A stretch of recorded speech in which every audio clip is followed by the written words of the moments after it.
Jehanabad seat Bihar के कुछ शीर्ष नेताओं के लिए अस्मिता की सीट बनी हुई है। ये अस्मिता इसलिए नहीं है कि ये सीट बहुत महत्वपूर्ण सिर्फ इसलिए है क्योंकि इस सीट से जहानाबाद से डॉक्टर अरुण कुमार चुनाव लड़ रहे हैं और अरुण कुमार को हराना उनका अस्मिता की सीट बनी हुई है। सबसे महत्वपूर्ण बात है कि यहाँ पर लोग धार्मिक अस्मिता की बात कर रहे हैं। कोई पॉलिटिकल पार्टी आती है, बोलती है कि धर्म के नाम के वोट दीजिए, वो कोई हरे झंडे की बात करेगा, कोई भगवा झंडे की बात करेगा, लेकिन जहानाबाद को ये समझना बहुत जरूरी है कि धार्मिक अस्मिता से ऊपर अपने क्षेत्र की अस्मिता बहुत महत्वपूर्ण है आपके लिए। क्षेत्रीय अस्मिता ये कि अगर कोई पटना से हमारे घर मेरी बेटी का रिश्ता लेके आए और जहानाबाद जंक्शन पे उतरे तो उसकी छिंदौरी नहीं होनी चाहिए। वो जब जाए जहानाबाद जिला से वापस तो बोले कि मैंने अपने बेटे का रिश्ता जहानाबाद जिला में किया है। कितना विकसित क्षेत्र है। यहाँ पर धार्मिक अस्मिता से ऊपर उठने की जरूरत है क्षेत्रीय अस्मिता को सबसे ऊपर ले जाने की। लोग बात करते हैं अरुण कुमार क्यों, मेरे लिए तो एक परिवार का हिस्सा है, तो मैं तो आजीवन इनके साथ खड़ा हूँ, आखिरी सांस तक खड़ा रहूंगा।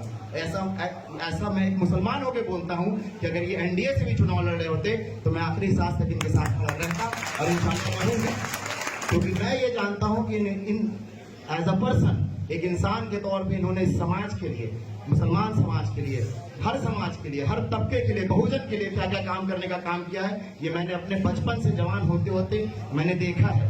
और मैंने अपने पिताजी के बाद अगर किसी को वो दर्जा दिया है जिससे मैं राजनीति सीखता और समझता हूँ तो उनका नाम डॉक्टर अरुण कुमार है। ये बात आपको समझने की जरूरत है कि ये चुनाव सिर्फ आरजेडी, भाजपा, जनता दल और कांग्रेस का नहीं है। ये चुनाव आपकी अपनी अस्मिता का चुनाव है। क्या हम किसी के बंधुआ मजदूर हैं कि कोई ऊपर से किसी भी हेलीकॉप्टर कैंडिडेट को उतार दिया जाए और हम उसको वोट देते रहें? मैं आपसे पूछता हूं कि चंद्रवंशी को कितने बार आप लोगों ने पिछले 5 साल में देखा है? ईद के दिन वो हमारे यहाँ मिलने आए, हाथ बढ़ाए, ईद मुबारक कहा। मैंने बोला चाचा आपने बहुत देर कर दी, तो बोलते हैं हम जहानाबाद में थे। हम बोले चाचा 5 साल देर कर दिए, जहानाबाद तो बगले में था, लेकिन आप काको नहीं उतर पाए 5 साल में, ये शर्म की बात है।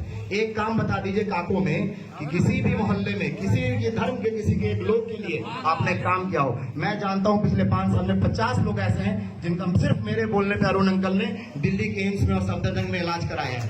क्या दिया उन्होंने इन लोग को? 2019 में भी इनको वोट नहीं दिया लोगों ने, उसके बावजूद ये इंसान इलाज कराता रहा कि आपकी बहन, बीवी, बेटी सुरक्षित रहे और स्वस्थ रहे। तो किस चीज की जरूरत है? नेता हम किस लिए चुनते हैं? मस्जिद बनवाने के लिए, मंदिर बनवाने के लिए? नेता हम चुनते हैं अपनी सुरक्षा के लिए, नेता हम अपने चुनते हैं स्वास्थ्य के लिए, अपने बच्चों के शिक्षा के लिए। क्या दिया आपको? सुरेंद्र यादव आज यहाँ है, कल सुबह की फ्लाइट पकड़ेंगे, चले जाएंगे गया, शक्ल नहीं दिखने वाला आप लोगों को। अरुण कुमार इकलौते ऐसा नेता है पिछले लगातार वर्षों से संघर्ष करते रहे हैं। और एक चीज आपको बता दूं, मैं गवाह हूं 2019 का। डॉक्टर अरुण कुमार को नीतीश कुमार जाके ऐसे फोन आता है, आप आ जाइए, आपको हम टिकट दे देंगे। लेकिन वो आदमी है जिन्होंने संघर्ष करना चुना, लेकिन नीतीश कुमार के सामने नतमस्तक होना नहीं चुना।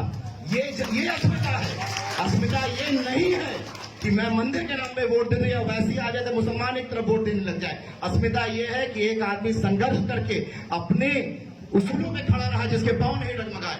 अगर नहीं इस बार इनको वोट दिया जाता है तो ये जहानाबाद की जनता के लिए शर्मसार बात है कि एक ऐसा नेता जिसने अपनी जिंदगी कुर्बान कर दी यहाँ के अवाम के लिए और उसको हम वोट नहीं दे रहे हैं, तो ये नजर झुकाने की बात यहाँ के अवाम के लिए, डॉक्टर अरुण कुमार के लिए नहीं है। बहुत बहुत शुक्रिया।